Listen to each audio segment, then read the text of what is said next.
Welcome viewers. Today we have a topic before us today. We are going to be treating on bearing capacity problem, and we are going to be treating an illustrative example in determination of the bearing capacity as well as the sizing and proportioning of footing.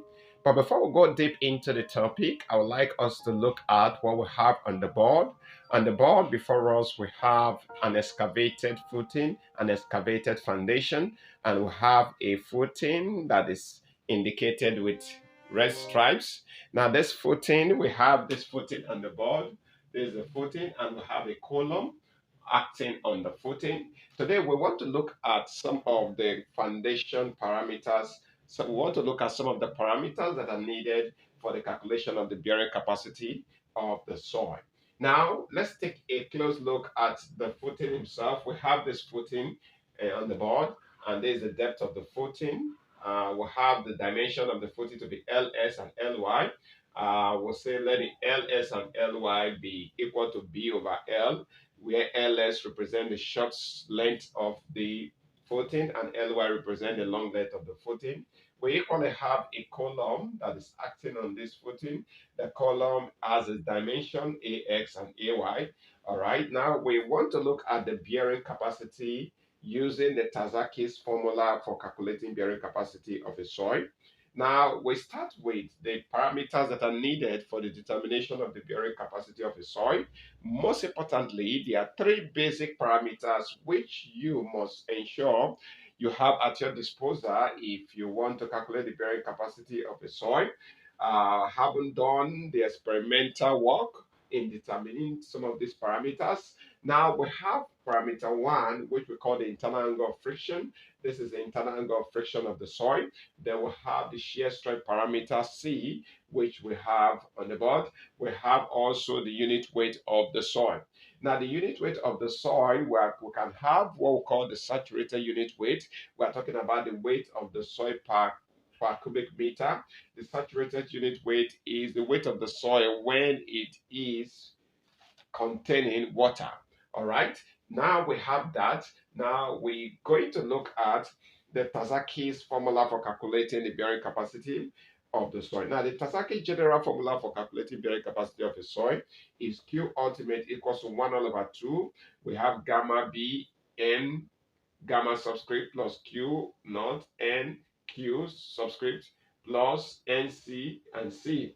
All right, so this is the ultimate bearing capacity by Terzarghi for calculating the bearing capacity of the soil.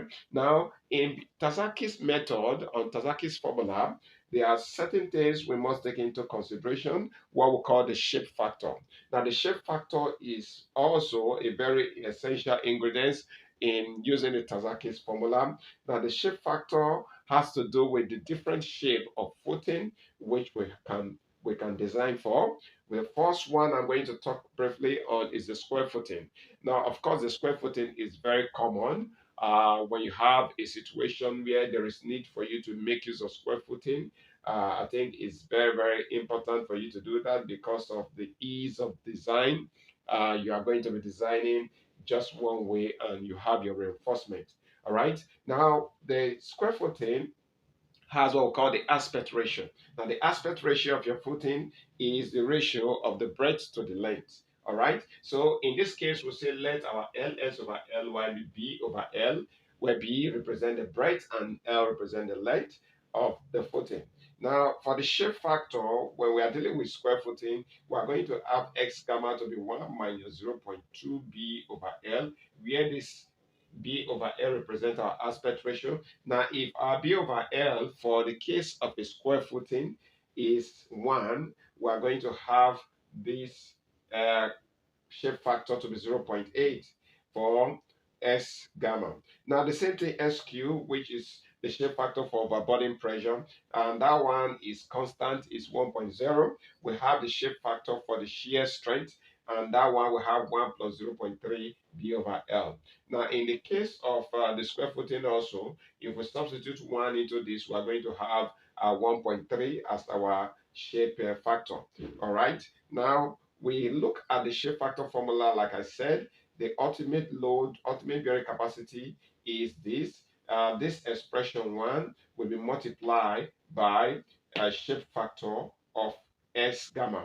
Why this one is going to be multiplied by shape factor of SQ. Why we have our NCC is going to be multiplied by shape factor of SC, which we have as 1.3. So what it means is that you are going to multiply this bracket, this coefficient by coefficient. Here we are going to have coefficient of 0.8. Here we are going to have a coefficient of at bracket 2, we are going to have a coefficient of 1. At bracket 3, we are going to have a coefficient of 1.3. So this is bracket 3, this is bracket 1, this is bracket 2. So we are treating them as separate expression, multiplying them by their shape factor. Now, once we have done this, we can go ahead to calculate the ultimate bearing capacity of the soil. All right. Now, I haven't done that. The next thing we would like to do is to check how can we obtain these parameters. The parameter we have on the board, we have our n gamma subscript, we have our NQ subscript, and we have our NC subscript. Of course, we know C to be the shear strength capacity, the shear strength parameter of the soil. Now, in obtaining this expression, we are going to make use of a table of phi. Our phi, which represents our internal angle of friction, we are going to make use of phi. Phi is a function of these expression N gamma, NQ, and NC. So we'll look at the table and we'll be able to, once we have our phi, we can obtain this expression. Now, like we know from in obtaining our phi, we make use of the triaxial test. The triaxial test help us to obtain the internal angle of friction. It involves the use of Morse circle of stress. If you plot a Morse circle of stress, making use of 3 specimens, you are going to have the circles. You're going to have the circles, the Morse circle of stress, have it as this.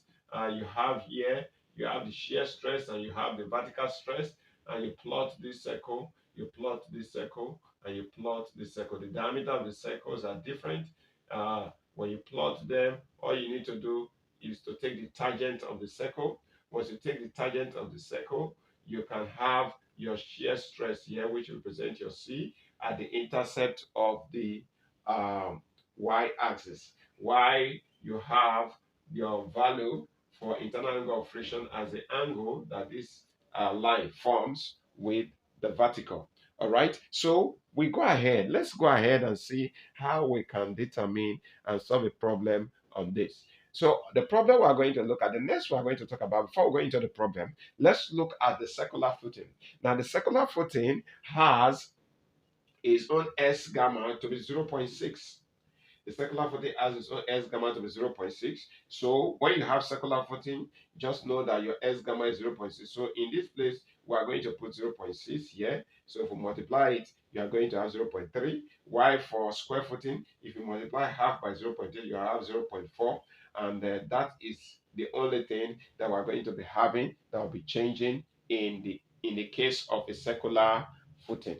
So for a circular footing, all we need to do, know that this expression will give you 0.6, plug it into this, multiply it by half, it will give you 0.3. While for a square footing, you know that this is 0.8, multiply it by half, it gives you 0.4. So we know that. So we want to look at an illustrative example while we solve for how we can size a footing. Now, for us to size a footing, we make use of the service load. From our structural analysis, our loading must be the service load, which is 1.0 GK plus 1.0 QK according to BS 8110. The ultimate load is used for the design for moment. All right, so take note of that. So we are going to look at a problem. In this case, we want to solve for circular footing. And let's set the problem quickly. And the problem has to do with a circular footing, and it says that a circular footing is to be designed to carry a concentric load, concentric column load of 100 kilonewton. The footing will be placed at a depth of 1.3 meter in a partially saturated soil, which has a unit weight gamma of 20 kilonewton per cubic meter and a shear strength parameter phi to be 30 degrees and shear stress to be what? 18 kilonewton per meter square. So this is the situation we have. We want to make and we want to size this footing. We want to know we already know is a circular footing. All we just need to know is the diameter of this footing. We know once we get the diameter of the footing, the thickness of the footing can as well be obtained. But most importantly, we need to obtain the diameter of the footing, being a circular footing. Right, now let's go over, and there are other assumptions that have been made in this question. One of the assumptions is that the weight of the foundation is ignored. Now, the reason why load acts on the footing, you have the load coming on the footing, the column load coming on the footing. This is this footing, for instance, where you have the load of the load coming on the footing to be this. What happens is when the load comes, you have an opposite reaction from the soil. In order for the soil to be able to carry this gravity load that is coming, there is what? It generates an opposite what? Force to counter this load so that it keeps it at equilibrium.